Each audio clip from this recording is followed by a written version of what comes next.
Assalamualaikum warahmatullahi wabarakatuh. Selamat siang semuanya. Di sini kita akan belajar mengenai materi tentang kearifan lokal dan tradisi lisan. Nah, bagaimana kabarnya teman-teman? Apakah semuanya baik-baik saja?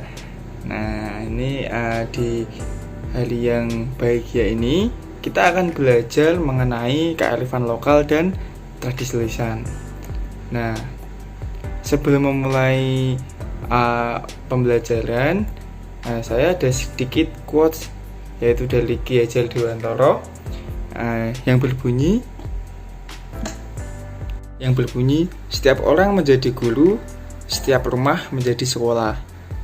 Nah, itu adalah sebuah quotes yang mengatakan bahwa setiap orang yaitu bisa menjadi guru atau bisa menjadi pembelajaran dari orang lain, dan setiap rumah adalah sekolah. Jadi setiap rumah itu ada bisa dijadikan sebagai sekolah.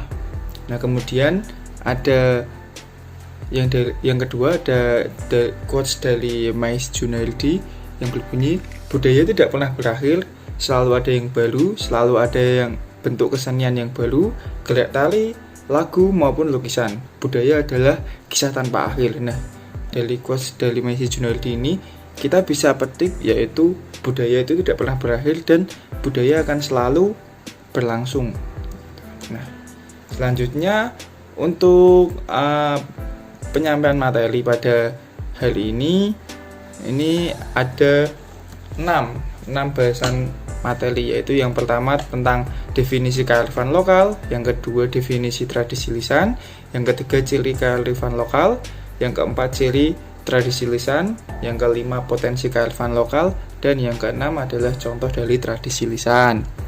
Nah, yang pertama kita akan belajar dulu tentang pengertian apa itu kearifan lokal.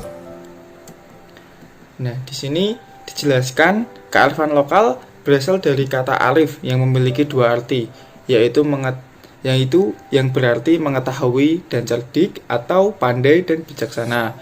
Sedangkan lokal sendiri yaitu berarti suatu tempat yang terdapat nilai yang berlaku secara setempat atau bersifat universal.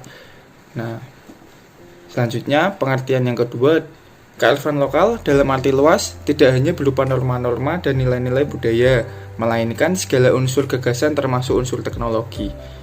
Nah, dari kedua pengertian tersebut bisa diambil garis besar, yaitu kearifan lokal dapat diartikan sebagai ilmu pengetahuan tradisional yang diturunkan oleh suatu generasi ke generasi berikutnya atau diwariskan dalam lingkungan lembaga sosial yang paling dasar, yaitu keluarga, baik nasihat, upacara, atau sarana yang lain. Nah, secara ringkasnya, kearifan lokal adalah ilmu pengetahuan yang diwariskan dari leluhurnya, yaitu bisa berupa nasihat, bisa berupa upacara, ataupun sarana yang lain.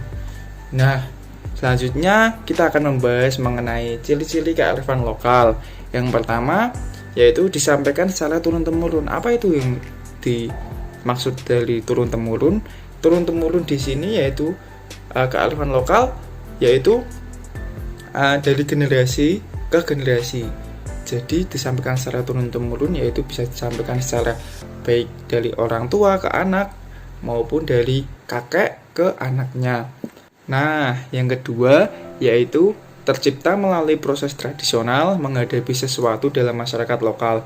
Nah, tentunya masyarakat lokal kan memiliki sesuatu atau permasalahan tuh. Nah, biasanya dalam menghadapi masalah tersebut masyarakat bisa menciptakan kearifan lokalnya sendiri. Nah, yang ketiga itu menjadi identitas masyarakat lokal. Maksudnya apa? Maksudnya di sini kearifan lokal tersebut bisa menjadi identitas dari masyarakat lokal itu ketika misalnya contoh itu ada tarian adat yang iramanya itu tenang, berlenggak-lenggok, pasti itu adalah tarian dari Jawa, sehingga orang Jawa itu bisa dijadikan identitasnya yaitu orangnya lemah lembut. Nah, yang keempat yaitu bersifat dinamis dan senantiasa berubah seiring waktu dan perubahan kondisi alam.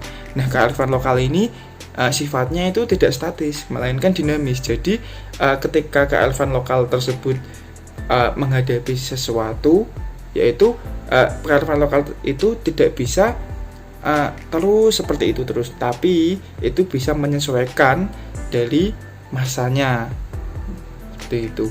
Nah, selanjutnya kita akan membahas tentang potensi kearifan lokal di Indonesia. Wah, pastinya banyak sekali kan kearifan lokal yang ada di Indonesia. Kita tahu sendiri Indonesia dari Sabang sampai Merauke, tentunya setiap masyarakat memiliki kearifan lokal yang berbeda-beda. Nah, di sini saya akan mengambil contoh yaitu dalam bentuk pertanian, yaitu dari masyarakat Jawa yang berbentuk tumpang sari.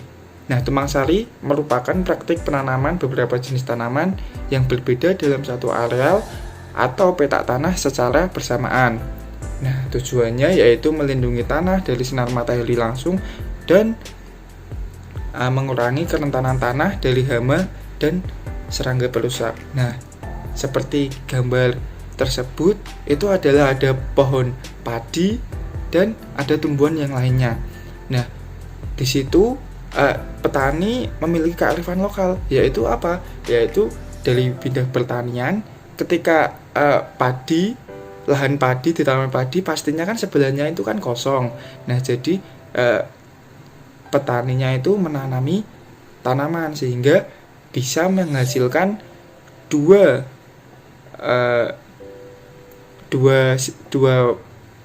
hasil tani dengan lahan yang sama. Nah, selanjutnya yaitu kearifan lokal dalam bentuk benda budaya. Di sini saya mengambil contoh yaitu keris. Keris yaitu dari masyarakat Jawa.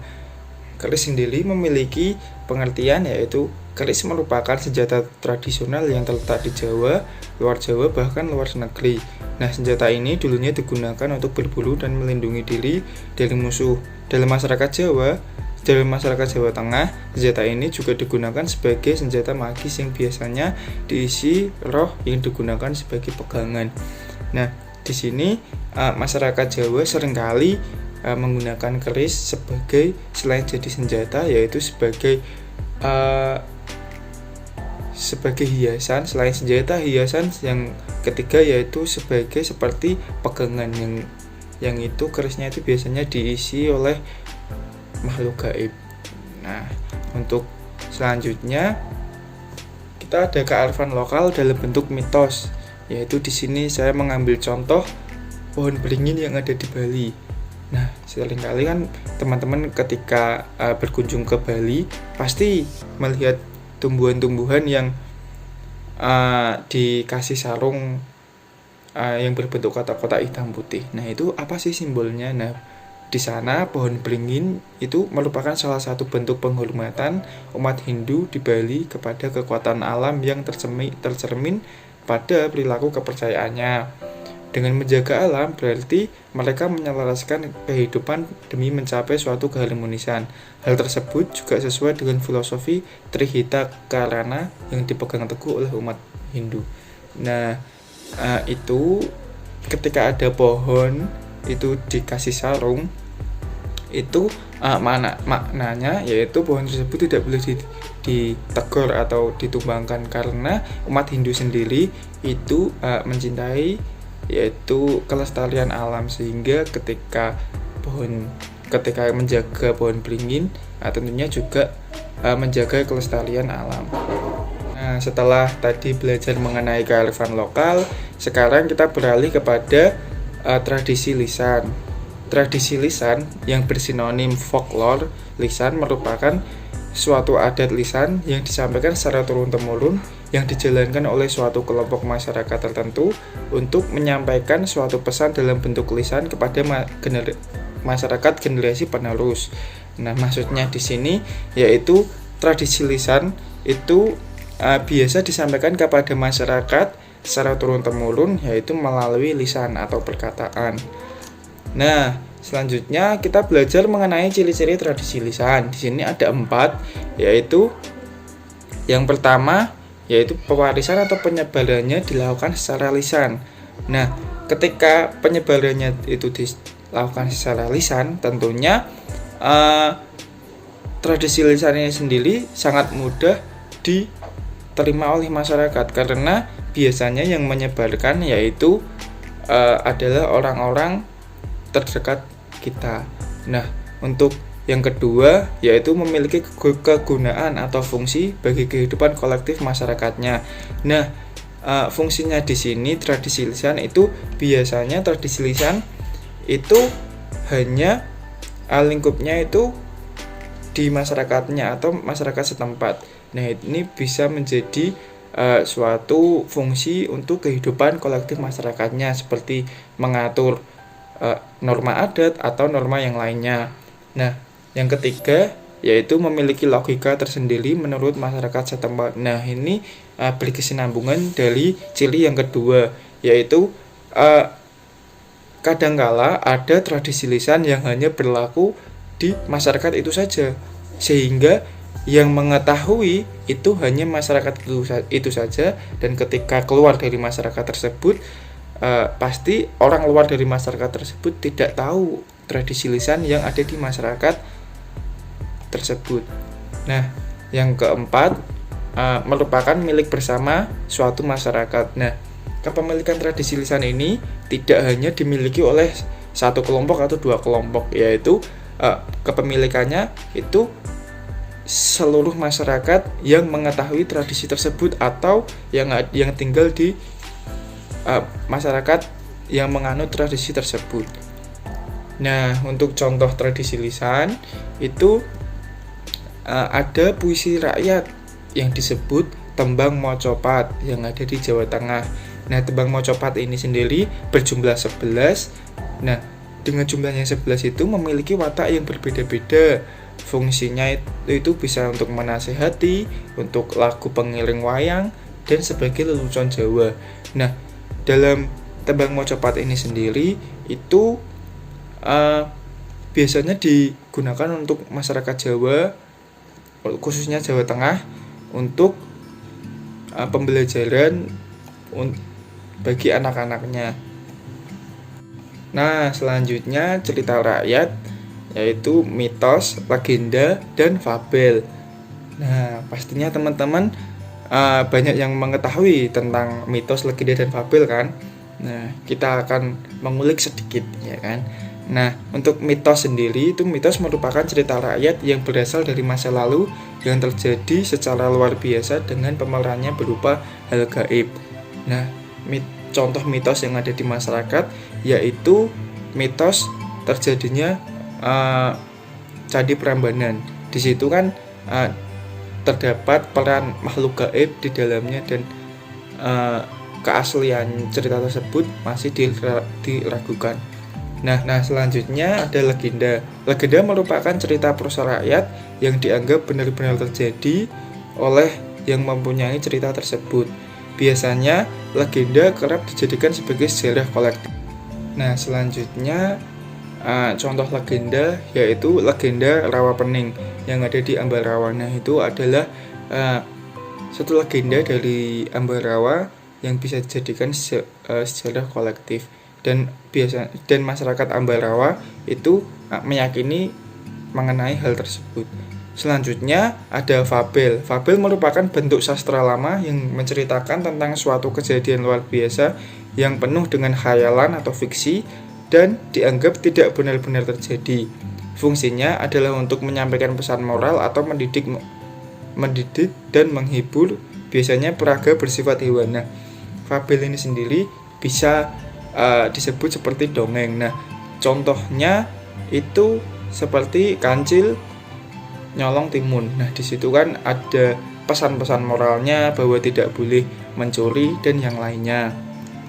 Nah, selanjutnya itu ada aksara masyarakat, yaitu ada aksara Jawa di suku Jawa. Nah, aksara Jawa merupakan aksara yang digunakan untuk menulis surat pada zaman dulu. Aksara Jawa memiliki pasangan sehingga kegunaannya bisa relevan. Aksara Jawa merupakan aksara yang wajib dihafalkan di Jawa bahkan dari sekolah dasar sudah diperkenalkan mengenai aksara tersebut. Nah, aksara Jawa ini merupakan salah satu tradisi lisan yang ada di masyarakat. Selain aksara Jawa tersebut juga ada aksara Sunda, aksara Bali, dan aksara yang lainnya. Nah, mungkin itu saja yang dapat saya sampaikan. Semoga ilmunya bermanfaat dan menjadi lebih tahu mengenai kearifan lokal dan tradisi lisan yang ada di Indonesia. Cukup sekian dari saya. Apabila ada kesalahan, saya mohon maaf. Sekian, terima kasih. Wassalamualaikum warahmatullahi wabarakatuh.